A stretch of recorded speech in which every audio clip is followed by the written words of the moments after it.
l'idée, c'était qu'on arrête d'avoir des salles de cours remplies de jeunes qui sont en train d'écouter un professeur qui leur dicte des choses.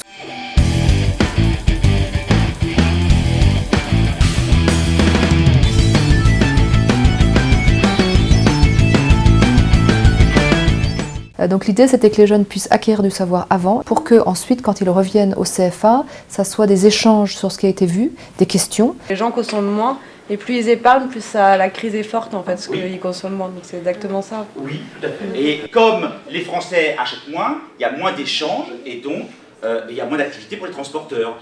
Et puis après, que ça permette de la mise en situation, de la pratique et de l'accompagnement individuel sur les épreuves professionnelles qu'ils ont à préparer. Entrez. Bonjour. Bonjour. Audrey Pétro de la société Gilles Boyard Fleuriste. Laura Tronquet.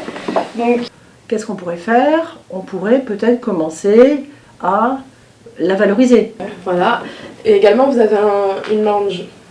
Oui. Oui. Donc, on pourrait peut-être aussi imaginer une décoration dans cet espace de détente, pareil, un peu plus masculin, dirons-nous. Voilà.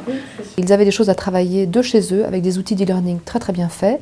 Pensez un petit peu à cette séquence cross-knowledge, justement, prise de contact, on essaye de créer la proximité. La première expérience nous a montré que quand ils sont revenus en classe, nous on était un petit peu sceptiques en se disant peut-être qu'ils n'auront pas travaillé. On s'est rendu compte qu'ils avaient tous fait le parcours, qu'ils avaient apprécié, et quand on les a mis en salle info pour travailler, ils étaient tous connectés à l'outil, en train de travailler. Il n'y en avait pas un qui était sur Facebook en train de faire autre chose.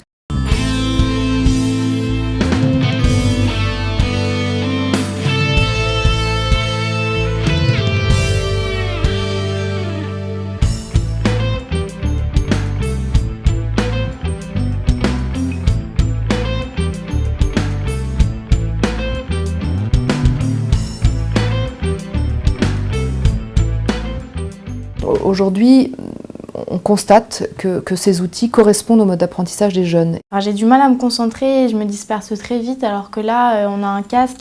Comme c'est un cours interactif avec du son, avec des images, on est vraiment sollicité à 100% et on est obligé de se concentrer dessus. C'est un gain de temps. C'est beaucoup plus motivant et on a plus envie de travailler là-dessus que juste lire une feuille comme tous les profs qui font. Donc c'était pour moi une évidence d'intégrer ces outils dans la progression pédagogique au CFA CODIS.